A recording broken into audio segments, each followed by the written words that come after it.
พิธีประดับเรียนกรรมบาลและหับหองสาพันธ์กรรมบาลแขวงมือคำไซเป็นสาพันธ์กรรมบาลหาเป็นเจ้าสมัยที่8ได้จัดขึ้นในวันที่19มิถุนายน2025อยู่สโมสรใหญ่ของแขวงในโอกาสที่จัดกรมสมใหญ่ของสาพันธ์กรรมบาลแขวงมือคำไซครั้งที่8โดยให้เกียรติของความของสหายทองจันทร์ผู้มีพันธ์ห้องประธานศูนย์กลางสาพันธ์กรรมบาลลาวสหายวงศรีท้องศรีอินทิปัญญาคณะประจำพรรคแขวงประธานในลาวสร้างศาสตร์แขวงผู้สินำองค์การจัดตั้งมหาชนและสหายกูไซสมบัติกรรมการพรรคแขวงประธานสาพันธ์กรรมบาลแขวงมีคณะประจำพรรคแขวงกรรมการพรรคแขวงองค์การจัดตั้งมหาชนสมาชิกกรรมบาลหักทานหน่วยห้องการพร้อมโดยแขกที่เสริญเข้าร่วมในวาระของกองผสมใหญ่ท่านนางสุดารัตนบุญเฮืองห้องกรมจัดตั้งศูนย์กลางกรรมบาลลาวได้ขึ้นผ่านข้อตกลงของศูนย์กลางสหพันธ์กรรมบาลลาวว่าด้วยการหับห้องสหพันธ์กรรมบาลแขวงมือคำไซ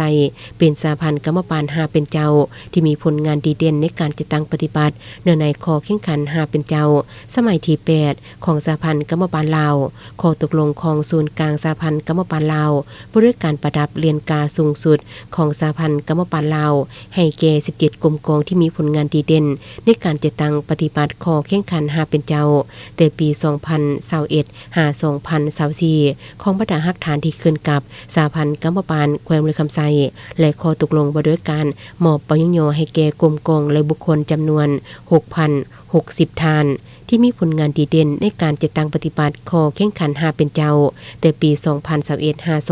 2021-2024ของบรรดาสมาชิกกรรมบาลที่ขึ้นกับสหพันธ์กรรมบาลแขวงมือคำไซ